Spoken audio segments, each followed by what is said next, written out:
కూడి వచ్చినటువంటి మీ అందరికీ కూడా ప్రభువైన యేసుక్రీస్తు వారి యొక్క నామములో పేరు పేరున నా యొక్క శుభాభివందనాలు నేను తెలియజేస్తున్నానమ్మా. అందరికీ మరొకసారి ప్రైజులడమ్మా. అందరూ బాగున్నారా? హల్లెలూయ. బాగానే ఉండాలి మనం. హల్లెలూయ. ఎందుకంటే మనందరం యేసయ్య బిడ్డలం. ఎవరి బిడ్డలం? మనం యేసయ్య బిడ్డలం. హల్లెలూయ. అందుకే దావీదు రాస్తున్నాడు 119వ సంకీర్తనలో ఈ 161వ వచనం ద్వారా దేవుడు మనతో మాట్లాడబోతున్నాడు. అధికారులు నిర్లిప్తంగా నన్ను తరుముదురు, అయినను నీ వాక్య భయము నా హృదయమందు నిలుచుతున్నది. హల్లెలూయ. అధికారులు నిర్నిమిత్తంగా నన్ను తరుముదురు. హల్లెలూయ. నిష్కారణంగా. నిర్నిమిత్తంగా అంటే నిష్కారణంగా, ఏ కారణము లేకుండా మానవులపై అధికారం ఉన్నటువంటి వాళ్ళందరూ ఏం చేస్తారనంటే మనలను తరుముతారట వాళ్ళు. హల్లెలూయ. వాళ్ళు తరుముతారు. హల్లెలూయ. అందుకే అంటున్నాడు, అధికారులు నిర్లిప్తంగా నన్ను తరుముదురు, ఏ కారణము లేకుండా, ఎలాంటి దోషము లేకుండా, ఎలాంటి అపరాధము లేకుండా ఏం చేస్తున్నారనంటే దావీదును తరుముతున్నారు. హల్లెలూయ. ఏ నేరము చేయలేదు, ఏ పాపము చేయలేదు, ఎలాంటి తిరుగుబాటు కూడా చేయనటువంటి వారిని ఏం చేస్తున్నారు అంటే కేవలం కుట్ర, కేవలం కుతంత్రం, కేవలం మోసముతో దావీదును ఏం చేస్తున్నారనంటే తరుముతున్నాడు సౌలు రాజు. హల్లెలూయ. సౌలు రాజు ఏం చేస్తున్నాడు అంటే తరుముతున్నాడు. అందుకే ఇక్కడ అంటున్నాడు, అధికారులు నిర్నిమిత్తంగా నన్ను తరుముదురు, అయినా కానీ. హల్లెలూయ. ఎంతమంది తరిమినా కానీ. అందుకే దేవుడు ఏమంటున్నాడు అంటే నీకు రూపించబడిన ఏ ఆయుధము వర్ధిల్లదు. గట్టిగా చప్పట్లు పడదామండి. ఎన్ని ఆటుపోట్లైనా రానియండి, ఎంత అవరోధాలు రానియండి, ఎంత క్రిటికల్ ప్రాబ్లం అయినా రానియండి, మనము దేవుని వైపు సాగినట్టయితే ఏ ఆటంకం మనల్ని ఏమీ చేయలేదు, ఏ కుట్ర మనల్ని ఏమీ చేయలేదు, ఏ కుతంత్రము మనలో ఏమీ చేయలేదు. ఎందుకంటే ఇక్కడ మాట్లాడుతున్నాడు, అయినను నీ వాక్య భయం. ఆయన వాక్య భయం మనలో ఉంది. కొంతమంది వాక్య భయం లేకుండా, దేవునికి అనుకూలంగా ఉండకుండా, దేవునికి వ్యతిరేకంగా తిరిగేటువంటి వాళ్ళు కూడా ఈ లోకంలో లేకపోలేదు. అందుకే అంటున్నాడు వాక్య భయము అనేది మనకు ఉండాలి. వాక్య భయం అంటే దేవుని భయం. ఆ వాక్యమే దేవుడు. హల్లెలూయ. ఆది యందు వాక్యం ఉండెను, వాక్యము దేవుని యొద్ద ఉండెను, ఆ వాక్యమే దేవుడై ఉండెను. ఆ వాక్య భయము కొందరిలో లేదు. ఈ లోకానుసారంగా మనం ఇట్లా చేద్దాం, మనం అట్లా చేద్దాం, మనం అటు పోదాం, మనం ఇటు అవరోధం కలిగిద్దాం, ఇటు ఆటంకం కలిగిద్దాం, ఇటు మోసం చేద్దాం, ఇటు అన్యాయం చేద్దాం, వీడు లేవకుండా చేద్దాం, వీడు పనికి రాకుండా చేద్దాం, వీడు ఏం చేయాలని ఎంతమంది ఎన్ని చేసినా కానీ ఆయన అంటున్నాడు, హల్లెలూయ, నీకు రూపించబడినటువంటి ఏ ఆయుధము వర్ధిల్లదు. అందుకే ఇక్కడ అంటున్నాడు వాక్య భయము నా హృదయమందు నిలుచుచున్నది. వాక్య భయము లేకుంటే దేవుని యొక్క బిడ్డలు ఏమైపోతారంటే దేవునికి వ్యతిరేకంగా ఉన్నటువంటి వాళ్ళు చెల్లా చెదరుగా చెదిరిపోతా అంటారు. హల్లెలూయ. చెల్లా చెదరుగా వాళ్ళు అయిపోతూ ఉంటారు దేవుని యొక్క భయము లేకపోతే. అందుకే ఇక్కడ మాట్లాడుతున్నాడు, భక్తి లేని జనులాట కట్టుబాటు లేకుండా జరుగుతారట. హల్లెలూయ. ఓ కట్టు ఉండదు, ఓ క్రమం ఉండదు, వారికి ఏది కూడా ఉండదు. ఇది నేను చేసేదే కరెక్ట్ అని అనుకుంటారు, నేను చేసేదే, నేను వెళ్ళే మార్గమే కరెక్ట్ అని అనుకుంటున్నారు. అందుకే ఇక్కడ అంటున్నాడు, ఇక్కడ నీ వాక్య భయము నా హృదయమందు నిలుచుచున్నది. దేవుని యొక్క భయం, దేవుని బిడ్డలారా, మన హృదయాలలో ఎప్పుడు కూడా చిరకాలము కూడా నిలవాలి. దేవుడంటే భయం ఉండాలి. హల్లెలూయ. ఈ రోజులలో దేవుడంటే భయం లేదు. పొద్దాక ఏదో ఇష్టానుసారంగా తిరుగుతున్నారు, సాయంత్రం తిరుగుతున్నారు, 24 గంటలు తిరుగుతున్నారు, వారం రోజులు తిరుగుతున్నారు, వారానికి ఒక్కసారి మందిరానికి వస్తున్నారు. ఇది కరెక్ట్ కాదండి. హల్లెలూయ. దేవుని ఉద్దేశం కరెక్ట్ కాదు. దేవుని బిడ్డలు, దేవునికి భయపడవాడు ఎవడైనా ఉన్నాడా, నాకు భయపడవాడు ఉన్నాడా అని చూస్తా ఉన్నాడు ఆయన. ఆయనకు భయపడేటువంటి వాళ్ళు కావాలి, ఆయన వాక్యానికి భయపడేటువంటి వాళ్ళు కావాలి. ఆ వాక్య భయము మన హృదయంలో ఉండాలి. ఏదో నేను వస్తున్నాను, నేను పోతున్నాను అంటే కాదు. హల్లెలూయా. వాక్య భయము ఉండాలి. ప్రతి దినము దేవుడు మనల్ని ఏ రకంగా ఏర్పాటు చేసుకున్నాడు ఆ రకంగా నడవాలి. ఈరోజు నాకు చలి పెడుతుంది, ఈరోజు నాకు వాన కొడుతుంది, ఈరోజు నాకు ఎండ కొడుతుంది, ఈరోజు నాకు పనులు ఉన్నాయి, ఈరోజు నాకు పంచాది ఉన్నది, ఈరోజు నాకు ఇది ఉన్నదని తప్పించుకునే వారికి దేవుని భయం ఉండదు అక్కడ. హల్లెలూయా. దేవుని వాక్యము తనలో చోటు లేదు. అందుకే ఇక్కడ మాట్లాడుతున్నాడు, నీ వాక్య భయము నా హృదయమందు నిలుస్తా ఉన్నది. హల్లెలూయా. వాక్య భయం మనలో ఉంటే, దేవుని యొక్క ఆత్మ మనలో ఉంటే దేవుని కార్యాలే మనం చేస్తాం, కానీ అదే వేరే రకమైనటువంటి కార్యాలు మనం చేయము. అందుకే ఇక్కడ మాట్లాడుతున్నాడు, నా హృదయమందు నిలుస్తా ఉన్నది. మన హృదయమందు దేవుని యొక్క భయము నిలవాలి. ఈరోజు మానవుడు కుక్కలకు భయపడుతున్నాడు, ఈరోజు మానవుడు దొంగలకు భయపడుతున్నాడు. ఇప్పుడు మనం కూడా భయపడుతున్నాం. 2 సార్లు మనం మైకులు ఎత్తుకపోయిళ్ళు, 2 సార్లు తాళాలు వల్ల కొట్టిళ్ళు, ఏదో రకంగా ఇక్కడ నెగలకూడదని నానా రకాలుగా వాళ్ళు అనుకుంటా ఉన్నారు. కానీ వాళ్ళు అనుకుంటున్నారు కదా, ఏదో మా కక్ష సాధింపు కోసం చేస్తున్నారు, కానీ ఇది దేవుని పని, ఇవి దేవునికి పనికొచ్చే ఉపకరణాలని వాళ్ళు ఎవరు కూడా గ్రహించడం లేదు. హల్లెలూయా. అందుకే ఇక్కడ మాట్లాడుతున్నాడు, నిలవాలి. దేవుని యొక్క వాక్యం మన హృదయాలలో నిలవాలి. దేవుని యొక్క వాక్యం మనలో ఉంటే మనలో గర్వం ఉండదు, మనలో కోపం ఉండదు, మనలో కుట్ర ఉండదు, మనలో కుతంత్రం ఉండదు, మనలో మోసం ఉండదు, మనలో అబద్ధం ఉండదు. అందుకే ఇక్కడ మాట్లాడుతున్నాడు, 162వ వచనంలో మాట్లాడుతున్నాడు, విస్తారమైన దోపు సొమ్ము సంపాదించిన వాని వలె నీవిచ్చిన మాటను బట్టి నేను సంతోషిస్తున్నాను. హల్లెలూయా.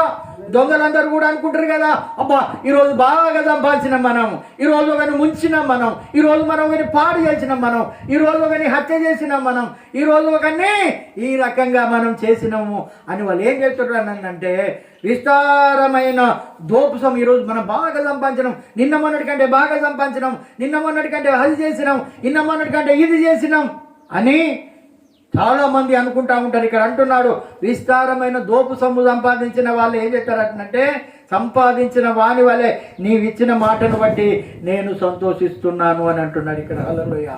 అంతకంటే ఎక్కువగా నీవిచ్చినటువంటి మాట, ఆయన మాటలో సత్యం ఉంది, ఆయన మాటలో జీవం ఉంది, ఆయన మాటతోనే యావత్ ప్రపంచాన్ని సృష్టించినటువంటి దేవునికి ఆయన ఏమంటున్నాడంటే, ఆ మాటను బట్టి నేను సంతోషిస్తున్నాను. ఈ డబ్బును బట్టి కాదు, ఈ యొక్క అహంకారాన్ని బట్టి కాదు, ఈ అందాన్ని బట్టి కాదు, ఈ లోకానుసారంగా ఉన్నటువంటి ఈ లోకాశలను బట్టి కాదు, కానీ ఆయన అంటున్నాడు, నీవిచ్చినటువంటి మాటను బట్టి నేను సంతోషిస్తున్నాను. దేవుని యొక్క మాటకు మనము సంతోషించేటువంటి వారముగా ఉండాలి. దేవుని యొక్క మాటకు కట్టుబడేటువంటి వారముగా ఉండాలి. దేవుని యొక్క మాటకు స్థిరపడేటువంటి వారముగా మనం ఉండాలి. దేవుని యొక్క మాటకు భయపడేటువంటి వాళ్ళముగా మనం ఉండాలి. కానీ ఇక్కడ భక్తుడు అంటున్నాడు, నేను సంతోషిస్తానయ్యా. హల్లెలూయా. నేను సంతోషిస్తానయ్యా. ఒకసారి నువ్వు నాతో మాట్లాడు. హల్లెలూయా. నువ్వు ఒకసారి నాతో మాట్లాడితే నేను బ్రతుకుతాను. ఇంకొక మాట మాట్లాడుతున్నాడు, నాతో నీవు మాట్లాడినచో నే బ్రతికెదను ప్రభు. నాతో నీవు మాట్లాడినచో నే బ్రతికెదను ప్రభు. హల్లెలూయా. ఎందుకంటే ఆయన మనతో మాట్లాడాలి, కానీ ఆయన యొక్క మాట వలన మనం సంతోషించాలి. హల్లెలూయా. అందుకే అంటున్నాడు, నేను సంతోషిస్తున్నాను. ఈరోజు ఎంతమంది దేవుని మాటకు సంతోషిస్తున్నారండి? మనదంతా ఇరుకు మార్గం అండి. ఈరోజు ఎన్నో పనులు ఉన్నాయి, ఎన్నో అవసరాలు ఉన్నాయి, ఎన్నో బాధలు ఉన్నాయి. అన్నీ అయినా కానీ మనం దేవుని యొక్క మందిరానికి వస్తున్నాం. దేవుని యొక్క ఆనందం, దేవుని యొక్క మందిరంలో ఆయన సన్నిధానంలో ఉన్నటువంటి ఆనందం ఈ బయటి ప్రపంచంలో ఎక్కడ కూడా దొరకదండి. ఆయన మాట కోసమే మనం వచ్చాం, ఆయన యొక్క వాక్యం కోసమే మనకు వచ్చాం.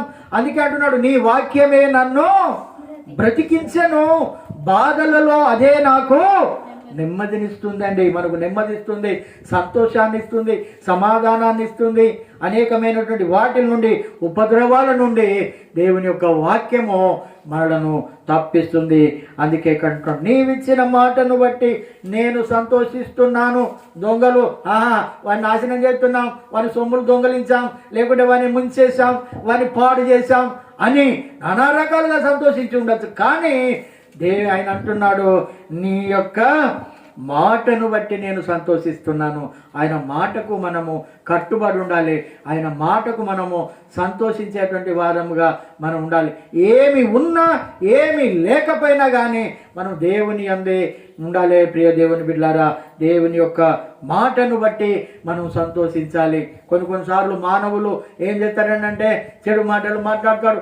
భర్త దురుసుగా భార్య మీద మాట్లాడితే భార్య ఏడుతుంది, పిల్లల మీద మాట్లాడితే పిల్లలు ఏడుతూ ఉంటారు, ఇతరుల మీద మాట్లాడితే ఇతరులు కట్టెలు కర్రలు అందుకొని వస్తారు. ఎందుకంటే ఒక్క మాట, నాలుక ఒక్క మాట వలన ఎన్ని అనర్థాలు జరుగుతున్నాయి. కానీ దేవుని యొక్క మాటలో అలాంటివి ఎప్పుడు కూడా ఎన్నడూ కూడా జరగవని మాట్లాడుతున్నాడు. ఇక్కడ 163వ వచనములు అంటున్నాడు, అబద్ధము నాకు అసహ్యము, అది నాకు హేయము, నీ ధర్మశాస్త్రము నాకు ప్రీతికరము. హల్లెలూయా. అబద్ధము నాకు అసహ్యము. చాలా మంది అబద్ధాలు ఆడేవాళ్ళు ఉన్నారు. చాలా మంది ఈ రోజు తాగుతాడు, నేను తాగలేదంటాడు. వారం రోజులు తాగకుండా తిరుగుతాడు, నేను తాగలేదని అంటాడు. హల్లెలూయా. కళ్ళ ముందే ఉంటాడు. ఎవరి కళ్ళు మూస్తావండి? ఎంతమంది కళ్ళు కప్తావు నువ్వు? హల్లెలూయా. ఎంతమంది కళ్ళు కప్తావు? జాగ్రత్త. అందుకే ఇక్కడ అంటున్నాడు, ఏమంటున్నాడు అంటే అబద్ధము నాకు అసహ్యము. అబద్ధము నాకు అసహ్యం కావాలి. మనందరికి కూడా అసహ్యం కావాలి. అది నాకు హేయం అంటున్నాడు. హేయం అంటే దూరంగా ఉండేటువంటి వాడు, దగ్గరికి రాకుండా ఉండేటువంటి వాడు, దేవునికి ఇష్టమైనటువంటి వాడు కాదు. హేయం అంటున్నాడు, నీ ధర్మశాస్త్రము నాకు ప్రీతికరము. హల్లెలూయా. నీ ధర్మశాస్త్రాన్ని ప్రేమిస్తాను నేను. నీ ధర్మశాస్త్రాన్ని ప్రేమించేటువంటి వారికి ఎంతో నెమ్మది కలుగుతుందని మాట్లాడుతున్నాడు ఇక్కడ. హల్లెలూయా. నీ ధర్మశాస్త్రంపై నేను ఆశ పెట్టుకొని ఉన్నానని మాట్లాడుతున్నాడు. నీ ధర్మశాస్త్రము నా కన్నుల ఎదుటికి రాకపోతే నాకు నిద్ర పట్టదని మాట్లాడుతున్నాడు. ఎందుకంటే దేవుని బిడ్డలారా, అబద్ధము మనకు అసహ్యము కావాలి. నీ ధర్మశాస్త్రం, ఆయన ఇచ్చినటువంటి ధర్మశాస్త్రము నాకు ప్రీతికరం అంటున్నాడు. నాకు చాలా ఇష్టమైనటువంటి కార్యం అన్నట్టుగా పరిశుద్ధ గ్రంథంలో దేవుడు మాట్లాడుతున్నాడు. నాకు ప్రీతికరం. అందుకే అంటున్నాడు, ఏమి ఉన్నా లేకున్నా, ఎవరు నాకు లేకున్నా, యేసు నాకు తోడు ఉంటే చాలంటున్నాడు ఇక్కడ. హల్లెలూయా. ఎవరు లేకపోయినా కానీ నీవు నాకు తోడు ఉండాలయ్యా, నీవు నాకు తోడు ఉండాలి. అందుకే అంటున్నాడు, 10,000 మంది పైబడినా నేను పదిలముగా ఉంటానని మాట్లాడుతున్నాడు ఇక్కడ. హల్లెలూయా. 10,000 మంది నా మీద దండెత్తినా కానీ నేను పదిలముగా ఉంటాను. ఎందుకంటే నీ ధర్మశాస్త్రము, నీవు నాకు ఇచ్చినటువంటి మాటలు, నీవు నాకు ఇచ్చినటువంటి దర్శనము, నువ్వు నాకు ఇచ్చినటువంటి ఈ మాటలను బట్టి ఇది నాకు ఎంతో ప్రీతికరంగా, ఎంతో ఇష్టకరముగా నాకున్నది అని మాట్లాడుతున్నాడు. 164వ వచనంలో, నీ న్యాయ విధులను బట్టి దినమునకు 7 మార్లు నిన్ను స్తుతిస్తున్నాను. హల్లెలూయా. నీ న్యాయ విధిని బట్టి, ఏంటట? నీ న్యాయ విధులను బట్టి. న్యాయ విధులు, లా అండ్ ఆర్డర్స్. న్యాయ విధులు అంటే ఈరోజు కోర్టులలో జరిగేటి అవే, లా అండ్ ఆర్డర్.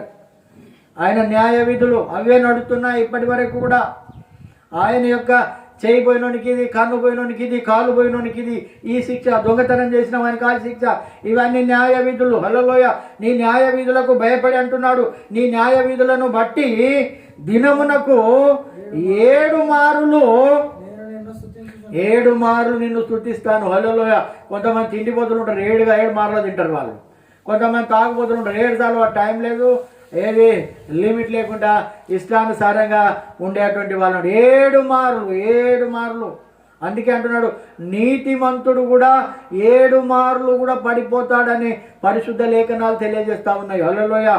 నీతిమంతంగా నువ్వు ఉన్నట్టయితేనే లేతావు. నువ్వు అవనీతిమంతుడిగా ఉన్నట్టయితే నువ్వు చెడిపోతావు, మళ్ళీ నువ్వు పడిపోతావు, నువ్వు నాశన కూపంలోనికే వెళ్ళిపోతావు. ఇక్కడ మాట్లాడుతున్నాడు దావీదు అంటున్నాడు, నేను దినమునకు 7 మార్లు, 7 సార్లు ఈ రోజుల్లో ఉన్నటువంటి భక్తులు, ఈ రోజుల్లో ఉన్నటువంటి సేవకులు, ఈ రోజులలో ఉన్నటువంటి వాళ్ళు బిజీ షెడ్యూల్లో ఉంటారు. ఏదో పని ఉందని పోతున్నారు, ఏదో కుటుంబ అవసరాలని అంటున్నారు, ఏదో కారణాలు చెప్పి దేవుని స్తుతించలేకపోతున్నారు, దేవుని పనిని చేయలేకపోతున్నారు. వాళ్ళు ఇళ్ళలోనే ఉండి నేను దేవుడికి సేవకున్నని చెప్పుకున్నటువంటి వాళ్ళు కూడా లేకపోలేదు. దేవుని పనులు చేయాలి. దేవుని బిడ్డారా, ఇక్కడ అంటున్నాడు, దినమునకు 7 మారులు నేను నిన్ను స్తుతిస్తున్నాను. ఆయనకు ఏం అవసరం ఉండదని 7 సార్లు స్తుతిస్తున్నాడు. ఆయనకు ఆరోగ్యం లేదా, ఆయనకు ఆదరణ లేదా, ఆయనకు నెమ్మది లేదా, ఆయన రాజుగాడా, ఆయనకు అన్ని విధాల ఉన్నప్పటికీ కూడా ఆయన అంటున్నాడు, నేను దినమునకు నీ న్యాయ విధులను బట్టి, నీ న్యాయ విధులకు భయపడి నేను ఈ స్తుతిస్తున్నాను అంటున్నాడు. మనం ఒకసారి ప్రార్థన చేసుకోవాలంటేనే భయపడతాం. ఒకసారి ఒక 10 నిమిషాలు, ఒక పావు గంట, ఒక అర్ధ గంట, ఒక గంట, లేకుంటే ఈ రకంగా చేయాలనంటే కూడా మనము చాలా బాధపడతాము. చాలా టైం దొరకలేనటువంటి రీతిలో టైం లేదు అని మనం ఆరోగ్యంగా ఉంటాము. అందుకే అంటున్నాడు, దినమునకు 7 మారులు నేను నిన్ను స్తుతిస్తానయ్యా అంటున్నాడు. స్తుతించేవారు ధన్యులు. హల్లెలూయా. దినమునకు 7 మారులు నేను నిన్ను స్తుతించుచున్నాను అని అంటున్నాడు. అందుకే అంటున్నాడు 165వ వచనములో, నీ ధర్మశాస్త్రమును ప్రేమించే వారికి ఎంతో నెమ్మది కలుగుతుంది. హల్లెలూయా. నిజంగా కూడా నేను ఇప్పటికి కూడా నేను చెప్తున్నాను, బైబిల్ చదవకపోతే నాకు అంత చికాకు ఉంటుంది. బైబిల్ చదవకపోతే, దేవుని దగ్గరికి రాకపోతే, దేవుని యొక్క పని చేయకపోతే చికాకు ఉంటుంది. అందుకే ఇక్కడ అంటున్నాడు, నీ ధర్మశాస్త్రాన్ని ప్రేమించేటువంటి వారు కావాలి. ధర్మశాస్త్రాన్ని ప్రేమించాలి. హల్లెలూయా. దేవుడిచ్చినటువంటి ఆజ్ఞలను, దేవుడిచ్చినటువంటి శాసనాలను ప్రేమించేటువంటి వాడు కావాలి. ఏదో నేను బైబిల్ పట్టుకుంటామని ఏదో కాదు. హల్లెలూయా. దేవునికి ఇష్టానుసారంగా జీవించాలని అంటున్నాడు ఆయన. నాకు ఇష్టానుసారంగా కనుక నువ్వు జీవించకపోతే, నాకు వ్యతిరేకంగా నువ్వు ఎన్నడూ జీవించినా కానీ నేను నిన్ను విడువని అంటున్నాడు ఆయన. అందుకే అంటున్నాడు, నీ ధర్మశాస్త్రమును ప్రేమించేటువంటి వారికి, దేవుణ్ణి ప్రేమించేటువంటి వారికి, నీ బిడ్డలు నువ్వు ప్రేమిస్తున్నావు, వాళ్ళు ఏది కావాలంటే అది ఇస్తున్నావు నువ్వు. హల్లెలూయా. ఇవ్వడం లేదా? నీ తల్లిదండ్రులను ప్రేమిస్తున్నావు, వాళ్ళు ఏ మాటలు చెప్పినా నువ్వు వింటున్నావు, నువ్వు వినడం లేదా? అందుకే మాట్లాడుతున్నాడు, దేవుని అటువంటి ఎప్పుడైతే నువ్వు దేవుని ప్రేమిస్తున్నావు అని అనగానే చెప్పుకోవడం కాదు, నేను దేవుణ్ణి ప్రేమిస్తున్నాను అని చెప్పుకోవడం కాదు. నేను దేవుణ్ణి ప్రేమిస్తున్నానంటివి అటేటో పోతుంది, నేను దేవుణ్ణి ప్రేమిస్తానంటివి ఇటేటో పోతుంది, దేవుణ్ణి ప్రేమిస్తానంటివి అటు పనున్నదని పోతుంది, దేవుణ్ణి ప్రేమిస్తానంటివి ఇది చెప్పి. నువ్వు దేవుణ్ణి ఏ రకంగా నువ్వు ప్రేమిస్తున్నావు, దేవుని ఏ రకంగా నువ్వు సంతోషపడుతున్నావు, దేవుని ఏ రకంగా ఆనందింపజేస్తున్నావు ఆయన అంటున్నాడు అక్కడ, నీ ధర్మశాస్త్రమును ప్రేమించేటువంటి వారికి, దేవుణ్ణి ప్రేమిస్తే అతడు మనలను ప్రేమిస్తాడు ఆయన. హల్లెలూయా. నువ్వు ఆయనను ప్రేమిస్తే ఆయన నిన్ను ప్రేమిస్తాడు. ఆయనను కనుక నువ్వు దూషిస్తే ఆయన నిన్ను బదులు దూషిస్తాడు. అందుకే మాట్లాడుతున్నాడు, నన్ను ప్రేమించు వారిని నేను ఆస్తికర్తలుగా చేస్తానంటున్నాడు ఇక్కడ. హల్లెలూయా. నన్ను ఎవరైతే హేళన చేస్తారో వారిని కూడా హేళన పాలు చేస్తానంటున్నాడు. ఎవరు నన్ను ఘనపరుస్తారో నేను వారిని ఘనపరుస్తారని మాట్లాడుతున్నాడు ఇక్కడ. హల్లెలూయా. ఏదో మనుషుల బలం చూసుకొని ఘనపరచడం కాదు, ఏదో కొంతమంది బలం చూసుకొని బలపరచడం కాదు. అందుకే ఇక్కడ అంటున్నాడు, దేవుణ్ణి ప్రేమిస్తే ఏదో ముఠాలుగా ఏర్పడి ఏదో రకంగా చేయాలనేది కాదు. ఇక్కడ దేవుడు ఏ రకంగా వాడుకుంటాడో ఆ రకంగా నేనే వాడుకుంటాడు. హల్లెలూయా. నీ ధర్మశాస్త్రమును ప్రేమించాలి. మనం ప్రేమించేటువంటి వారంగానే ఉండాలి. ఆయనను ఎప్పుడైతే మనం ప్రేమిస్తామో, ఆయనను నిజ స్వరూపంగా ఎప్పుడైతే మనం తెలుసుకుంటామో అప్పుడే నీకు నెమ్మది కలుగుతుంది. హల్లెలూయా. అప్పుడే నీకు శాంతి ఉంటుంది, అప్పుడే నీకు సమాధానం ఉంటుంది, అప్పుడే నీకు నెమ్మది ఉంటుందని ఇక్కడ మాట్లాడుతున్నాడు. నీ ధర్మశాస్త్రమును ప్రేమించాలి. దేవుని బిడ్డలారా, దేవుని యొక్క గ్రంథాన్ని ఏదో తీసుకుపోయి దియగుడ్ల పెట్టడమో, లేకుంటే ఓ సెల్ఫ్లో పెట్టుకోవడమో, లేకుంటే మెత్త కింద పెట్టుకోవడమో, లేకపోతే దాన్ని ఎక్కడో కనపడకుండా పెట్టడమో కాదండి. నువ్వు దేవుణ్ణి ప్రేమిస్తున్నావు అని అంటే దేవుని యొక్క పరిశుద్ధ గ్రంథం ఇతరులకు కనపడాలి. హల్లెలూయా. ఇతరులకు కనపడాలి. నీ తలుపు తీయగానే, నీ డోర్ తీయగానే నీ పరిశుద్ధ గ్రంథం కనపడాలి. ఎప్పుడైతే కనపడుతుందో నీ ఇంట్లోనికి సాతాను శక్తులు కూడా రావు. హల్లెలూయా. ఏదో వాక్యాలు పెట్టుకుంటారు కొంతమంది, నేను ఎంతో భక్తుడని ఏదో వాక్యం పెట్టుకుంటారు, ఎవరెవరో క్యాలెండర్లు పెట్టుకుంటారు. ఇదంతా ఇది రాంగు. అందుకే అంటున్నాడు, దేవుని నువ్వు ప్రేమిస్తున్నావని అంటే ఆ ప్రేమ నీలో కనపడాలి, నీ పరిచర్యలో కనపడాలి, అనేక చోట్ల కనపడాలి. దేవుణ్ణి ప్రేమిస్తున్నామని చెప్పి నువ్వు వెన్ను తిరిగితే అది కాదు ఇక్కడ. అందుకే అంటున్నాడు, నీ ధర్మశాస్త్రమును ప్రేమించేటువంటి వారికి, ఎవరైతే ప్రేమిస్తురా, అందుకే అంటున్నాడు దివారాత్రం దీన్ని ధ్యానించడానికి ఏంటంటే దివారాత్రం ధ్యానించేవాడు ధన్యుడు, అతడు నీటి కాలువ యొరలో నాటబడిన వాడై ఆకు వాడక తన కాలమందు ఫలమిచ్చు చెట్టు వలె ఉంటాడని మాట్లాడుతున్నాడు ఇక్కడ. హల్లెలూయా. నువ్వు ఫలమిచ్చే చెట్టు వలె ఉండాలి, కానీ చెట్టును నరికేసేవాడవుగా కాదు. చెట్టును నరికేసేవాడవు కాదు. నువ్వు ఫలం ఇవ్వాలి, ఇతరులకు ఫలం ఇవ్వాలి, ఇతరులకు నువ్వు మాదిరికరంగా ఉండాలి. అందుకే ఇక్కడ మాత్రం నేను దేవుని ప్రేమిస్తున్నాను చెప్పి నీ ఇష్టానుసారంగా తిరగడం కాదు, నీ ఇష్టానుసారంగా నీ పనులు చేసుకోవడం కాదు. అందుకే ఇక్కడ మాట్లాడుతున్నాడు, నీ ధర్మశాస్త్రం, ఈ ధర్మశాస్త్రాన్ని మనం ప్రేమించాలి. నీ చదువు రాకపోతే దీన్ని ఏం చేయాలనంటే ఒక్కొక్క పేజీ నువ్వు తీయాలి. మేము హల్లెలూయా. ఒక్కొక్క పేజీ నీ హృదయానికి ఈ యొక్క పరిశుద్ధ గ్రంథాన్ని హత్తుకోవాలి. అది ప్రేమ. నువ్వు పరిశుద్ధ గ్రంథాన్ని హత్తుకొని ధర్మశాస్త్రం కనుక ప్రేమించినట్టయితే నీకు చెడు అలవాట్లు ఉండవు, చెడు ఆలోచనలు రావు, నువ్వు ఎవరిని మోసం చేయవు, ఎవరిని అన్యాయం చేయవు, ఎవరిని శిక్షించవు, ఎవరిని కూడా దూషించవు. అందుకే ఇక్కడ మాట్లాడుతున్నాడు, ధర్మశాస్త్రాన్ని మనం ప్రేమించినట్టయితే మనము ప్రేమ గుణము కలిగి ఉంటాం. ప్రియ దేవుని బిడ్డలారా, అందుకే అంటున్నాడు, నీ ధర్మశాస్త్రమును ప్రేమించేటువంటి వారికి ఎంతో నెమ్మది కలుగుతుంది, ఎంతో ఆనందం కలుగుతుంది. అందుకే అంటున్నాడు ఆయన ఎవరు, దివారాత్రం ధ్యానించువాడు ధన్యులం. మనం చాలా అదృష్టవంతులం, చాలా లక్కీ ఫెలోలం మనం. అందుకే ఇక్కడ అంటున్నాడు, నీ ధర్మశాస్త్రము ప్రేమించేటువంటి వారికి నెమ్మది కలుగుతుంది. నీ కుటుంబంలో నెమ్మది ఉందా? నీ బ్రతుకులో నెమ్మది ఉందా? నీ జీవితంలో నెమ్మది ఉందా? నేను సాగించగలనా? ఇది నేను చేయగలగనా? ఇదంతా ఏదైనా చేయగలనా? ఎవడైనా ఇల్లు కట్టాలని అనుకొని నేను చివరి వరకు వరకు కడతానా లేదా అని కూర్చుండి ఆలోచిస్తాడు. కానీ అలాంటి ఆలోచన లేకుండా కనుక నువ్వు చేసినట్టయితే ఏదో ఒక రోజు ఆ ఇల్లు కూలిపోతుంది. అందుకే అంటున్నాడు, దేవుడు ఏమంటున్నాడు అని అంటే, యేసు ప్రభు మాట్లాడుతున్నాడు, నా మాట విని నన్ను పంపిన వాని యందు ఎవడైతే విశ్వాసం ఉంచుతాడో వాడు బండ మీద కట్టిన ఇంటిని పోలిన వాడుగా ఉంటాడు. నా మాట వినకుండా చేస్తాడో అది ఏమైపోతుందంటే అది ఇసుక మీద కట్టిన ఇంటిలాగా అది అయిపోతుంది. అందుకే ఆయన ప్రేమించేటువంటి వాళ్ళు బండ మీద ఇంటిని కట్టిన వారుగా ఉంటారని మాట్లాడుతున్నాడు. దేవుని ప్రేమించేటువంటి వారికి ఎంతో నెమ్మది కలదు. వారు తొట్టిల్లుటకు కారణమేమీ లేదు. హల్లెలూయా. కారణం ఏమీ లేదు. కొంతమంది తొట్టిల్లుతారు, తొట్టిల్లుటకు కారణం ఏమి లేదు. కొంతమందికి ఏమైనా దైవ సేవకులకే కానీ ఎవరికైనా ఏమైనా జరిగిందంటే మానవుడు ఏం చేస్తాడని అంటే, వీడు ఏదో పొరపాటు చేసిండు, ఈ పాస్టర్ ఏదో పొరపాటు చేసిండు, లేకుంటే ఈ విశ్వాస ఏదో పొరపాటు చేసిండు, అందుకే ఈ కుటుంబంలో ఈ రకంగా జరుగుతుంది. వాళ్ళు తొట్టుపడటకు కారణం ఏమీ లేదు. హల్లెలూయా. తొట్టుపడకూడదు. అందుకే ఇక్కడ మాట్లాడుతున్నాడు, వారు తొట్టిల్లుటకు కారణమేమి లేదు. కారణము ఏమీ లేదు. ఈరోజు లో బీపీ ఉంటే వాటికి అడ్డం పడిపోతారు. లేదు. అందుకే అంటున్నాడు, యెషయా గ్రంథంలో అంటున్నాడు, ఎవరి మనస్సు నా మీద ఆనుకొనునో వారిని పూర్ణ శాంతి గలవారిగా నేను చేస్తాను.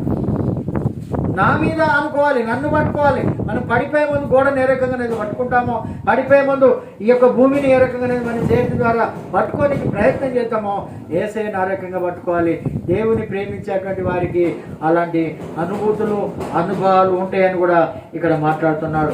వారు తొట్టిల్లుటకు కారణమేమీ లేదు.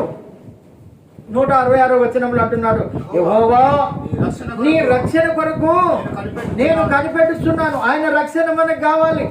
మనం ఇన్ని ప్రయత్నాలు పడినా, ఈరోజు మనం మందిరానికి వచ్చినాం, ఇంత ప్రయాసపడి, ఇంత కష్టపడి, ఇవి అన్నీ చేసి ఆయన రాజ్యానికి మనం దూరంగా ఉండే ఈరోజు మనకు అటెండెన్స్ పడకపోతే ఎట్లుంటుందండి? ఈరోజు మందిరానికి వచ్చినాం, మనం దీవెనలతో వెళ్ళకపోతే ఏం లాభం అండి? ఆశీర్వాదాలతో వెళ్ళకపోతే ఏం లాభం? ఈరోజు వస్తేనే మనం మజా, వచ్చినా రాకున్నా హల్లెలూయ ఆయన పని చేసేటువంటి వారముగా ఉండాలి. అందుకే ఇక్కడ అంటున్నాడు, యెహోవా నీ రక్షణ కొరకు నేను కనిపెట్టుచున్నాను. అంత త్యాగం చేసి దేవునితో అన్నిసార్లు తిరిగి నా హృదయానుసారుడు అనుకున్నటువంటి వాడే అంటున్నాడు ఇక్కడ, నీ రక్షణ కోసం నేను కనిపెడుతున్నానని. హల్లెలూయా, నీ రక్షణ కోసం నేను కనిపెడుతున్నానయ్యా. ఇంకెక్కడ నేను పొరపాటు చేశానో ఏమో, ఎప్పుడైనా నేను గ్రహపాటు చేశానో ఏమో, నీకు తెలియకుండా నేనేమైనా చేశానో ఏమో అయ్యా. అందుకే ఇక్కడ అంటున్నాడు, నీ రక్షణ నాకు కావాలి. హల్లెలూయా, ఈరోజు మనందరం కనాలి, అయ్యా నీ రక్షణ నాకు కావాలయ్యా, అయ్యా నీ రక్షణ నాకు కావాలయ్యా, యేసయ్యా నీ రక్షణ నాకు కావాలయ్యా. మనం అందరం కూడా రక్షణ కొరకు కనిపెట్టాలి. కానీ ఏదో ఆస్తులు సంపాదించాలని, ఏదో మిద్దెలు కట్టాలని, ఏదో మేడలు కట్టాలని, లేకుంటే అందరికంటే మనమే ముందు ఉండాలని, అందరికంటే మనమే ఇది చేయాలని, ఇది కాదండి. ఇది రాజకీయం కాదు, ఇది ఒక రాజకీయం కాదు. ఇది హల్లెలూయా, దేవుని యొక్క సన్నిధి. మనకు రక్షింపబడాలి, మన కుటుంబం రక్షించబడాలి, మనం రక్షించబడాలి, మన బిడ్డలు రక్షించబడాలి, మన ఇరుగు పొరుగు వారు రక్షించబడాలి, ఈ ప్రాంతం రక్షించబడాలి, ఈ గ్రామం రక్షించబడాలి. రక్షణ లేకపోతే ఏమీ లాభం లేదండి, ఏమీ ప్రయోజనం కూడా లేదు. అందుకే అంటున్నాడు, రక్షణొందుకున్న వారి పేర్లు పిలుచుచుండగా నేను కూడా చేరియుందు నచ్చట, నేను కూడా చేరియుందు, నేను కూడా చేరియుందు, నేను కూడా చేరియుందు నచ్చట, నేను కూడా చేరియుందు నచ్చట. రక్షణొందుకున్న వారి పేర్లు వెలుగుతుండగా నేను కూడా చేరియుందు నచ్చట. హల్లెలూయా, ఈరోజు మందిరానికి వస్తావా, ఇష్టానుసారంగా జీవిస్తే కాదు బిడ్డ. హల్లెలూయా, నువ్వు దేవుని రాజ్యంలోనికి చేరవు, నీకు రక్షణ అనేది ఉండదు. అందుకే అంటున్నాడు, ఆ రక్షణ కోసమే ఇన్ని ప్రయాసాలు పడుతున్నాం మనం, ఆ రక్షణ కోసమే ఇన్ని పాటలు పడుతున్నాం.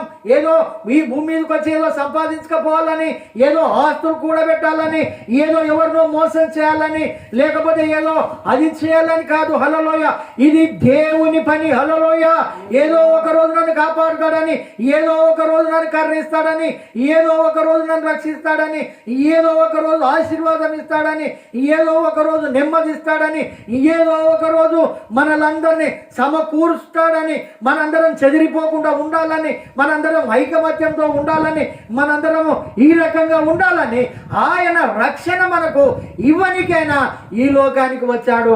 నశించే ఆత్మను వెతికి రక్షించడానికి యేసుక్రీస్తు ఈ లోకానికి వచ్చాడు. ఆ రక్షణ నాకు కావాలని ఇక్కడ దావీదు అడుగుతున్నాడు. ఏమంటున్నాడంటే, నీ రక్షణ కొరకు నేను కనిపెడుతున్నాను. హల్లెలూయా, జక్కయ్య అదే రీతిగా రక్షణ కోసం కనిపెట్టాడు. జక్కయ్య ఇంటికి వెళ్తా ఉంటే చాలా మంది అనుకుంటున్నారు, ఇతడు ఎలాంటి పాపియో వీళ్ళకి తెలియదా, ఇతడు ఎలాంటి వాడో ఈయనకు తెలియదా, ఈయన ఎంత మోసం చేస్తున్నాడు, ఇతడు మంది కొంపలు మూస్తున్నాడు, అంత మందిని అనేకులను అతని వైపు తిప్పుకుంటున్నాడు. ఇతని గురించి ఇతనికి తెలిసి ఉంటే ఇతడు రాడు అని చాలా మంది అనుకుంటున్నారు. ఎప్పుడైతే ఆయన చెట్టు మీద ఉండి జక్కయ్యను పిలిచి, జక్కయ్య నువ్వు త్వరగా దిగుము, నేను నీ ఇంటికి రావాల్సి ఉన్నది. హల్లెలూయ, మన ఇంటికి రావాలి యేసయ్య. హల్లెలూయ, మన ఇంటికి రక్షణ తీసుకురానికి ఆయన అంటున్నాడు. ఎప్పుడైతే తన ఇంటిలోనికి వస్తున్నాడో అతడు పశ్చాత్తాపడుతున్నాడు. ఆయన హల్లెలూయ, ఆయన గోజాడుతున్నాడు, ప్రభువా నేను ఎవరి దగ్గరనైనా అన్యాయంగా తీసుకున్నట్టయితే నేను అతనికి 4 గంటలు నేను చెల్లిస్తానంటున్నాడు. ఇక్కడ 4 గంటలు నేను చెల్లిస్తా. నేను మోసం చేసి సంపాదించాను, నేను అన్యాయం చేశాను, నేను అక్రమం చేశాను, నేను మంది కొంపలు ముంచాను, ఇతరులను ఓర్వలేదు, ఇతరు బాగుపడుతుంటే ఓర్వలేదు అని దేవాది దేవుని మీద ఒప్పుకున్నాడు. ఏమంటున్నాడండి దేవుడు, ఇతడు కూడా అబ్రహాము కుమారుడే. గట్టిగా చప్పట్లు కొట్టండి. ఈ ఇంటికి రక్షణ వచ్చి ఉన్నది. అలాంటి రక్షణ కావాలండి మనకు, అలాంటి పాటలు పడాలి. ఆయన కూడా ఎన్నోసార్లు అనుకున్నాడు ఆయనను చూడాలి, ఆయన ఎక్కడ ఉంటాడో వెతకాలని అనుకున్నాడు. కానీ సమయము భయం వల్ల ఆయన అతన్ని చూడలేకపోయాడు.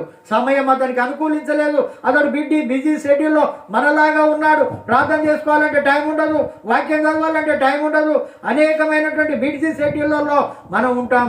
ఆ రక్షణ కోసం మనం కాపాడుకోవాలండి. ఇప్పటికి కూడా హల్లెలూయా, ఆ రక్షణ మనం పోగొట్టుకుంటే, ఆ రక్షణ పోగొట్టుకొని మనం వెక్కి ఎంత ఏడ్చినా ఏమీ ప్రయోజనం లేదు. ఎందుకంటే ఆ రక్షణ మనకు ఉండాలి. ఏది ఏశావు వల్ల మన రక్షణ అమ్ముకోవద్దు. మనకున్నటువంటి స్వాస్థ్యాన్ని మనం అమ్ముకోకూడదు. ఆ రక్షణ కోసం అతడు ఎంత ఏడ్చి ఏడ్చి ఏడ్చి ఏడ్చి ఆయన ఏం చేసినా కానీ ఆ రక్షణ అతడు పొందుకోలేకపోయాడు. ఆయన హల్లెలూయా, ఆ రక్షణ ఆయన అందుకోలేకపోయాడు. ఆయన ఏడుస్తున్నాడు, తండ్రి ఒక్క దీవెన అయినా నాకు ఇవ్వలేదు లేదా, నీ దగ్గర మిగిలి ఉండలేదా అని అప్పుడు ఏడుతున్నాడు. ఒక్క పూట భోజనం కోసం తన యొక్క జ్యేష్ఠత్వాన్ని అమ్ముకున్నటువంటి ఏశావు వంటి భ్రష్టుడు మీలో ఎవడైనా ఉన్నాడో ఏమో చూసుకోండి అని వాక్యం తెలియజేస్తూ ఉన్నది. దేవుని మాటలు తెలియజేస్తున్నాయి. ఆ రక్షణ మనకు కావాలి. ఈరోజు ఆ రక్షణ కోసమే మనందరం వచ్చాం. ఏదో అది కావాలి, ఇది కావాలి, ఇది కావాలి, అది కావాలి, ఎవరిలో ముంచాలి, ఏదో చేయాలని కాదు. ఆ రక్షణ మనకు కావాలి. అందుకే ఇక్కడ ఏమంటున్నాడంటే, యెహోవా నీ రక్షణ కొరకు నేను కనిపెడుతున్నాను. మనందరం కూడా ఆ రక్షణ కనిపెట్టే వారు కావాలి. ఎందుకంటే అయ్యా నా భర్తకు రక్షణ లేదా, నా భర్తకు రక్షణ దయచేయండి, నా పిల్లలకు రక్షణ లేదయా, నా పిల్లలను రక్షించండి, నా ఇరుగు పొరుగు వారికి రక్షణ లేదయా, వాళ్ళందరూ కూడా రక్షించమని మనం ఎప్పుడైతే మనం ప్రార్థన చేస్తామో దేవుడు తప్పకుండా ఆయన సహకరించేటువంటి దేవుడు. అందుకే అంటున్నాడు, నీ ఆజ్ఞలను అనుసరించి నేను నడుచుకొనుచున్నాను. హల్లెలూయా. ఆయన ఆజ్ఞలను అనుసరించి మనం నడుచుకోవాలి. ఆయన ఆజ్ఞల మార్గములా నడుచుకోవాలి. ఎందుకంటే ఆయన అంటున్నాడు, ఎప్పుడైతే ఆయన యొక్క ఆజ్ఞలు మనకు జ్ఞాపకం వస్తాయో, ఎప్పుడైతే ఆయన యొక్క ఆజ్ఞలు మనకు జ్ఞాపకం వస్తాయో అప్పుడు మనం సరి చేసుకోవాలి. హల్లెలూయా. ఆజ్ఞల మార్గము నాకు కనిపిస్తుంది. ఎప్పుడైతే యేసులోకి వస్తావో ఆయన మార్గాలు నీకు గుర్తుకు రావాలి, ఆయన ఆజ్ఞలు నీకు గుర్తుకు రావాలి. కానీ ఏదో నీ ఇష్టానుసారంగా చేయడానికి కాదు, నీ ఇష్టానుసారంగా భక్తి చేయడం కాదు, నీ ఇష్టానుసారంగా ఇవన్నీ చేయడం కాదు. అందుకే అంటున్నాడు, నీ ఆజ్ఞలను అనుసరించి నేను నడుచుకుంటున్నాను. అయ్యా ఏ రకంగా నడవాలో, ఏ రకంగా కూర్చోవాలో, ఏ రకంగా నేను ఉండాలో అవన్నీ నువ్వు చూస్తున్నటువంటి దేవుడు అని 139 కీర్తనలో మాట్లాడుతున్నాడు. చూడండి ఏమంటున్నాడు అంటే, నేను కూర్చుంటా, నేను లేచుట నీకు తెలియను, నా తలంపు పుట్టక మునిపే నీవు నా మనస్సును గ్రహించుచున్నావు, నా నడకను నా పడకను నీవు పరిశీలన చేయుచున్నావు, నా చర్యలన్నిటినీ నీవు బావుగా తెలుసుకొని ఉన్నావు. యెహోవా మాట నా నాలుకకు రాక మునిపే అది నీకు పూర్తిగా తెలిసి ఉన్నదని మాట్లాడుతున్నాడు ఇక్కడ. హల్లెలూయా. మనం ఏం చేసినా తెలుస్తుంది. అయ్యో పలానోడు చూడలేడు, ఏం కాదు వేసేయి అన్నట్టుగా కాదు. ఇక్కడ పలానోడు వస్తలేడు, ఏం కాదు వేసేయి అని అనడం కాదు. ఇక్కడ అంటున్నాడు, ఇక్కడ ఆయన మనం చర్యను కూడా మన యొక్క ఏ రకంగా జీవించేది, ఎటు వెళ్ళేది, మన మనసును, మన అంతరంగాన్ని, మన ఆలోచన అంతా సర్వే చేసేటువంటి దేవుడు. అందుకే ఇక్కడ అంటున్నాడు, నీ ఆజ్ఞలను నేను అనుసరించుచున్నాను. హల్లెలూయా. 167లో మాట్లాడుతున్నాడు, నేను నీ శాసనములను బట్టి ప్రవర్తించుచున్నాను. హల్లెలూయా. ప్రవర్తన కూడా చాలా అవసరమే మనకు. గౌరవం, మర్యాద అది ఇచ్చుపుచ్చుకునేది ప్రవర్తన. ఏమంటున్నాడు, నీ శాసనములను బట్టి నేను ప్రవర్తించున్నాను. అందుకే అంటున్నాడు, ప్రసంగి 5:1లో మాట్లాడుతున్నాడు, నీవు దేవుని ఆలయంలోనికి వెళ్ళినప్పుడు నీ యొక్క ప్రవర్తన చాలా జాగ్రత్తగా చూసుకోవాలి. హల్లెలూయా. మన ప్రవర్తన, హగ్గైలో కూడా మాట్లాడుతున్నాడు, మన ప్రవర్తన గురించి మాట్లాడుతున్నాడు. మన ప్రవర్తన, మన అంతరంగం, మన బిహేవ్ ఏ రకం ఉన్నదో చూసుకోవాలని మాట్లాడుతున్నాడు. నేను నీ శాసనములను బట్టి ప్రవర్తించాలి. దేవుని శాసనాలను బట్టే, నీ ఇష్టానుసారంగా ప్రవర్తించడం కాదు. ప్రవర్తన విషయంలో కూడా మనం తప్పిపోతాం, ఆలోచన విషయంలో కూడా తప్పిపోతాం. మనం చేయకపోయినా ఇతరుల ద్వారా చేయించినా అది మనకే వస్తుంది. ఆ ప్రవర్తన ఎప్పుడు కూడా మంచిది కాదు. మనం సరిదిద్దుకోనికి మనం ప్రయత్నాలు చేయాలి. అందుకే అంటున్నాడు, నీ శాసనములను బట్టి ప్రవర్తించుచున్నాను, అవి నాకు అతి ప్రియములు, చాలా ఇష్టము, ప్రీతికరం అంటున్నాడు, ప్రియములు అంటున్నాడు, ఆనందం అంటున్నాడు, సంతోషం అంటున్నాడు, నెమ్మది అంటున్నాడు. అవన్నీ కూడా మనం అలవర్చుకోవాల్సినటువంటి అవసరత ఉన్నది. ప్రియ దేవుని బిడ్డలారా, ఇక్కడ మాట్లాడుతున్నాడు, శాసనములను బట్టి మనము ప్రవర్తించాలి, శాసనములను బట్టి నడవాలి, శాసనములను బట్టి ఆలోచించాలి, శాసనములను బట్టి చూడాలి. కంప్లీట్గా మన జీవితమే మనకు ప్రవర్తన అంతా ఆయన చేతికి మనం అప్పగించవలసినటువంటి అవసరత ఉన్నది. హల్లెలూయా. అందుకే అంటున్నాడు, అయ్యా నీవు గనుక నన్ను పరిశీలన చేసినట్టయితే, అయ్యా నేను ఎక్కడ ఉంటాను ప్రభువా, నువ్వు గనుక నన్ను ఈ రకంగా చేసినట్టయితే నేను ఎక్కడ నిలవగలను ప్రభువా, నువ్వు గనుక చూసినట్టయితే మేము ఎవరం కూడా నిలవలేనట్టుగా ఇక్కడ మాట్లాడుతున్నాడు. ఏమంటున్నాడంటే, నీ శాసనములను బట్టి ప్రవర్తించుచున్నాను. శాసనాలు ఆయన ఆజ్ఞలను బట్టి ప్రవర్తించాలి. ఈరోజు ఇక్కడ ఉంటాం, ఒకవేళ ఉంటాం మనం. హల్లెలూయా. మనం ఉంటాం. ఈ లోకాన్ని విడిచిపెట్టి ఎవరైనా పోతామండి. ఇక్కడ ఎవరు కూడా శాస్త్రం కాదు, ఈ మందిరం శాస్త్రం కాదు, ఈ బండ్లు శాస్త్రం కాదు, ఇవి అన్నీ ఏది కూడా నీ కొడుకులు బిడ్డలు ఎవరు కూడా శాస్త్రం కాదు. నీ ప్రవర్తనను బట్టి నీ జీవితం ఉంటుంది. జాగ్రత్త. నీ ప్రవర్తన బట్టి, నీ ఆలోచనను బట్టి నీ జీవితం ఉంటుంది. అందుకే ఇక్కడ అంటున్నాడు, నీ శాసనములను బట్టి నేను ప్రవర్తించున్నాను, అవి నాకు ప్రియములు. చాలా ప్రియముగా ఉండాలి. ప్రియములు అని అంటే చాలా విలువగలవి, అమూల్యమైనవి, శ్రేష్టమైనవి ప్రియములు అంటే. అందుకే మాట్లాడుతున్నాడు, అవి నాకు ప్రియములు. చివరి వచనం మనం ధ్యానించుకుందాం. 168లో, నా మార్గములన్నీ నీ ఎదుటనున్నవి. హల్లెలూయా. మనం అనుకుంటాం కదా, మనం ఎటు పోతున్నామో ఎవరు చూస్తలేరు కదా, చుట్టూ చూస్తాం, అటు చూస్తాం, ఇటు చూస్తాం, వాళ్ళు కూడా కనపడతలేరు కదా అని మనం అనుకుంటాం. కానీ మన నడక ఆయనకు తెలుసు. హల్లెలూయా. అందుకే యోబు భక్తుడు అంటున్నాడు, నేను వెళ్ళే మార్గము నా యేసుకే తెలియును, నేను వెళ్ళే మార్గము నా యేసుకే తెలియును. శోధించమని నీగట నేను సువర్ణమై మారేదను, శోధించమని నీగట నేను సువర్ణమై మారేదను, నేను వెళ్ళే మార్గము నా యేసుకే తెలియును. హల్లెలూయా. ఏమంటున్నాడు? నా మార్గములన్నీ నీకే తెలుసు, నీకే తెలుసు. మన మార్గం మన భార్యకు తెలుస్తుందా? మన మార్గం మన భర్తకు తెలుస్తుందా? మన మార్గం ఇతరులకు తెలుస్తుందా? ఎటు పోయిండో మాకు తెలియదు అంటారు, ఎక్కడ ఏం చేస్తాడో మాకు తెలియదు, మాకు చెప్పిపోయిందా? కయ్యని వాళ్ళే మాట్లాడతాం. తమ్మికి నేను ఏమైనా కావాలి వాడనా? ఆయన ఎడిపోయాడో నాకు చెప్పిపోతాడా అంటాం మనం. హల్లెలూయా. నువ్వు చెప్పిపోయినా, నువ్వు చెప్పకున్నా, ఎవరికి చెప్పినా, ఎవరికి చెప్పకున్నా కానీ నువ్వు ఎక్కడికి వెళ్తున్నావో ఆయన ఆల్రెడీ కనిపెడుతున్నాడు ఆయన. హల్లెలూయా. అందుకే ఇక్కడ అంటున్నాడు, నా మార్గములన్నీ నీ ఎదుటనున్నవి, ఆయన ఎదుట ఉన్నాయి. అందుకే అంటున్నాడు, నీ ప్రాకారములు నా ఎదుటనున్నవి అని మాట్లాడుతున్నాడు. మన ప్రాకారాలు, మన కాంపౌండ్, మన సరిహద్దులను విశాలపరిచేవాడు ఆయనే. ఆయన సరిహద్దులలో ఉంచేటువంటి వాడు, మంచి గోధుమలతో నిన్ను పోషించేటువంటి వాడాయన. అందుకే ఇక్కడ అంటున్నాడు, నా మార్గములన్నీ నీ ఎదుటనున్నవి. ఎవరి ఎదుట ఉన్నవి? నువ్వేం చేసేది తెలుసు, నువ్వు ఎలా జీవించేది తెలుసు, నువ్వు ఎలా బ్రతికేది తెలుసు, ఎలా నడుస్తున్నావో తెలుసు, ఎలా పడుకుంటున్నావో తెలుసు, నీ ఆలోచనలు ఎన్నున్నాయో తెలుసు, నువ్వేమనుకుంటున్నావో ఆయనకు తెలుసు. నువ్వు తెలియదని ఎక్కడ కూడా నువ్వు తప్పించుకొని పోలేవు. హల్లెలూయా. అందుకే యోనా అంటున్నాడు, అయ్యా నేను జీవం గల దేవుని ఎదుటి నుండి, భూమి ఆకాశములను సముద్రములను సృష్టించిన దేవుని ఎదుట నుండి నేను పారిపోతున్నాను అంటున్నాడు అక్కడ వాళ్ళతో. ఎవరి దగ్గర నుంచి పారిపోతున్నాడట?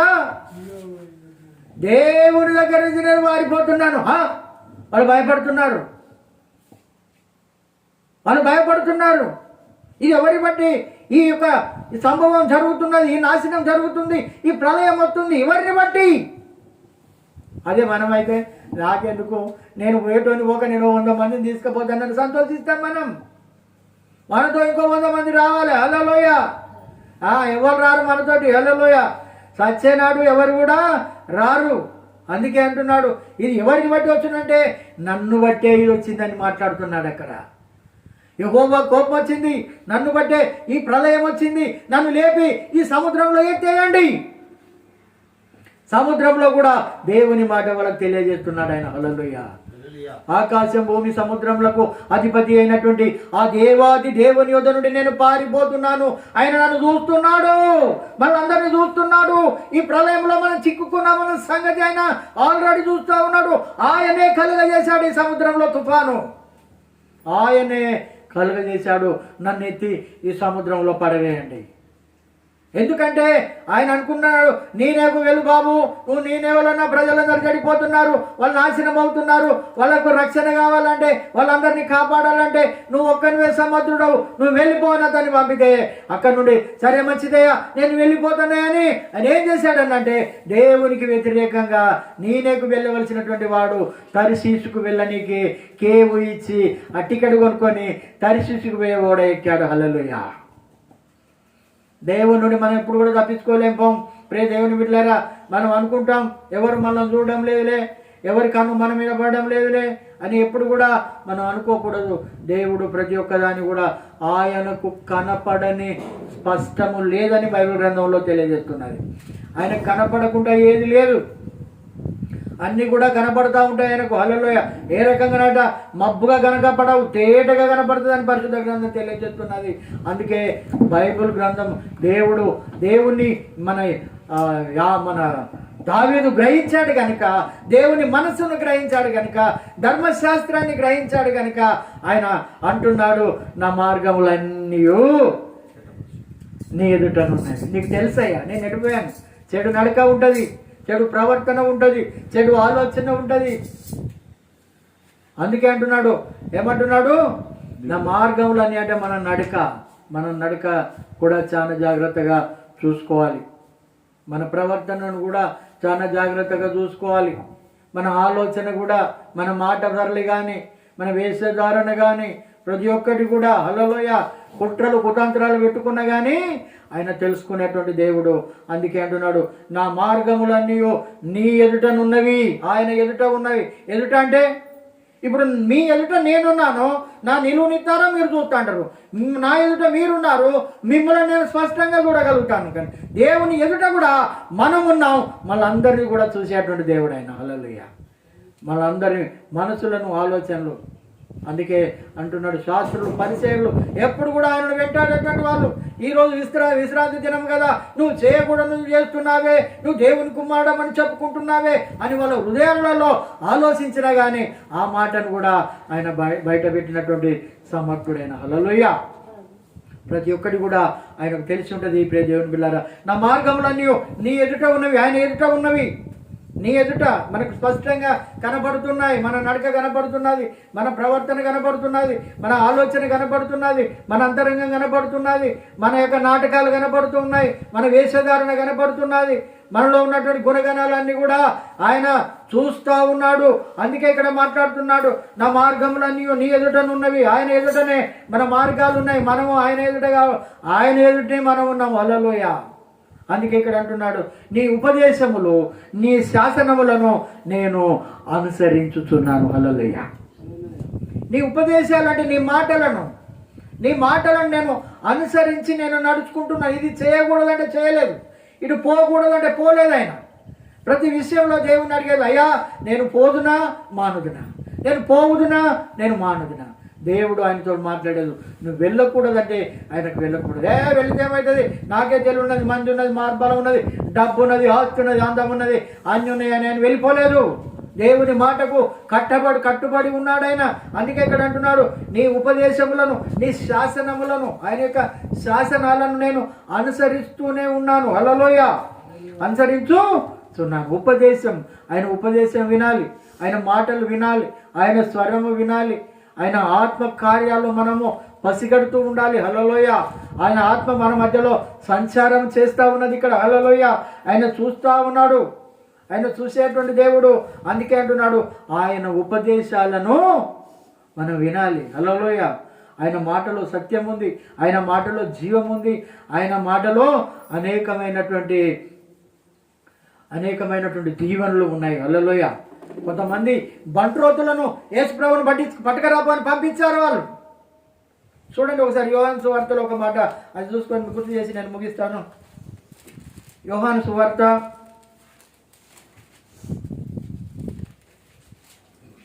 7వ అధ్యాయం 45-46.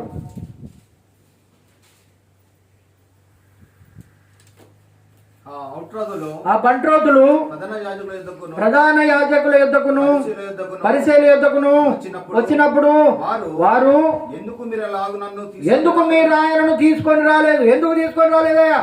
మిమ్మల్ని పంపించాను కదా.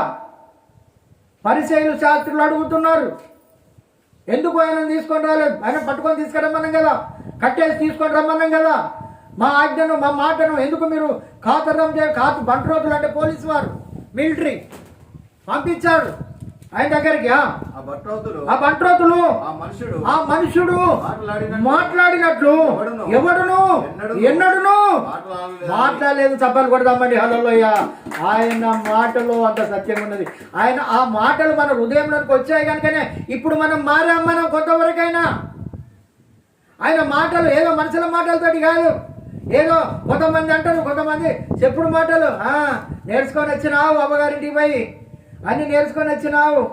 ఎవరు నేర్పుతున్నావు? గంటలు బట్టి నేర్చుకుంటున్నావు, ఇది బట్టి నేర్చుకుంటున్నావు అని తల్లిదండ్రులు కూడా అంటారు.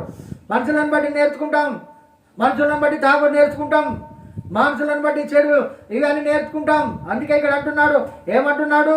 ఆ బంట్రోతులు అంటున్నారు, ఆ మనుషుడు మాట్లాడినట్లు ఎవడును ఎన్నడును అలాంటి మాటలు, అలాంటి నీతి గల మాటలు, అలాంటి సత్యం గల మాటలు, అలాంటి జీవం గల మాటలు, అవి బ్రతికించేటువంటి మాటలు, అవి ఎప్పుడు కూడా మనల్ని ఆదరించేటువంటి మాటలు, మనల్ని ఆదుకునేటువంటి మాటలు, కష్టాలలో నుండి, బాధల్లో నుండి, ఇరుకుల్లో నుండి, ఇబ్బందుల్లో నుండి, సమస్యల్లో నుండి తప్పించేటువంటి మాటలు అవి. అలాంటి మాటలు అని అంటున్నాడు. ఎవడును ఎన్నడు కూడా మాట్లాడలే. మనం మాట్లాడుతూ ఉంటాం, మనం ఏదో నోటికి వచ్చినట్టుగా మనం మాట్లాడుతూ ఉంటాం, నోటికి ఏదొస్తే అదే మాట్లాడుతూ ఉంటాము. అందుకే దేవాది దేవుని యొక్క మాటలు, ఆయన ఉపదేశము ఆ రకంగా ఉంటుంది. ఎలాంటి వారినైనా ఆకర్షించేటువంటి మాటలు, ఎలాంటి వారినైనా దీవెనకరంగా మార్చేటువంటి మాటలు, ఎవరినైనా హత్తుకునేటువంటి మాటలు. ఆయన మాటలో సత్యం ఉంది.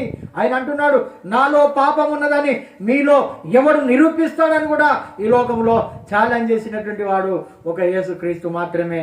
అందుకే అంటున్నాడు, ఎవడును ఎన్నడూ మాట్లాడలేదని. అందుకు పరిసయ్యులు అంటున్నారు, మీరు కూడా మోసపోయారు ఆయన మాటలకు, మీరు కూడా మోసపోయారా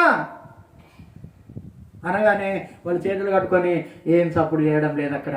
అందుకే ఇక్కడ అంటున్నాడు, మీరు కూడా మోసపోతిరా. అధికారులలో కానీ పరిశీలనలో గాని ఎవడైనను ఆయన యందు విశ్వాసం ఉంచెనా అయితే ధర్మశాస్త్రం ఎరగని ఈ జన సమూహము శాపగ్రస్తమైనదని వారితో చెప్పాను. హల్లెలూయా. ఈ ధర్మశాస్త్రం ఎరగనటువంటి ప్రజలు శాపగ్రస్తమైనటువంటి వాళ్ళు. హల్లెలూయా. కానీ ఈ యొక్క ధర్మశాస్త్రం ఎరిగినటువంటి వాళ్ళను ఏమంటున్నాడనంటే, ధర్మశాస్త్రం ప్రేమించే వారికి నెమ్మది అంటున్నాడు, ధర్మశాస్త్రం ప్రేమించే వారికి శాంతి సమాధానం అంటున్నాడు, ధర్మశాస్త్రం దివారాత్రం దాన్ని ధ్యానించేవాడు ధన్యుడని మాట్లాడుతున్నాడు. మరి ఎరగని వారు శాపగ్రస్తులు. ధర్మశాస్త్రమును ఎరుగనటువంటి వాళ్ళు శాపగ్రస్తులు అని మాట్లాడుతూ ఉన్నది బైబిల్ గ్రంథం. దేవుడే మాట్లాడుతున్నాడు ఇక్కడ స్పష్టంగా, వాళ్ళు కూడా మాట్లాడుతున్నాడు. అయితే ధర్మశాస్త్రము ఎరుగనటువంటి వాళ్ళు, ధర్మశాస్త్రాన్ని ఎరుగని ఈ జన సమూహములు శాపగ్రస్తము. ధర్మశాస్త్రాన్ని ఎరిగి ఉండాలి ప్రియ దేవుని బిడ్డలారా. హల్లెలూయా. ధర్మశాస్త్రంలో ఉన్న మాటలు వినని వాడు శాపగ్రస్తులు అంటున్నాడు ఇర్మియా గ్రంథంలో. ధర్మశాస్త్రంలో ఉన్నటువంటి మాటలు వినని వాడు కూడా శాపగ్రస్తుడు అంటున్నాడు. ఒకసారి ఇర్మియా గ్రంథం చేయండి.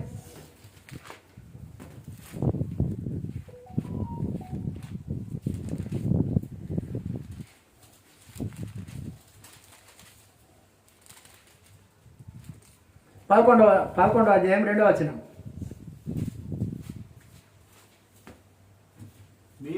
మీరు ఈ నిబంధన వాక్యములను విననొల్లని వాడు శాపగ్రస్తుడు. విననొల్లని వాడు. హల్లెలూయా. 3వ వచనం ఇక్కడ అంటున్నాడు, ఈ నిబంధన వాక్యములను విననొల్లని వాడు శాపగ్రస్తుడు. శాపం. మనం వాక్యం వినకపోయినా శాపగ్రస్తులం అవుతుంటాం. దేవుని మాటలు వినకపోయినా మనం శాపగ్రస్తులమని పరిశుద్ధ గ్రంథం మాట్లాడుతూ ఉన్నది. అందుకే ఒకసారి గలతీలకు రాసిన పత్రికలో కూడా ఒక మాట ఉంటుంది, అది కూడా మనం చూసుకొని ఇక ముగించుకుందాం. గలతీలకు రాసినటువంటి పత్రిక 10వ అధ్యాయం 3వ అధ్యాయం 10వ వచనం.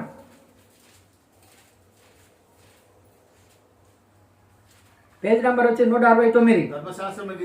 ధర్మశాస్త్రము ఏదైతే విధిస్తుందో క్రియలకు సంబంధులందరూ శాపమునకు లోనై ఉన్నారు.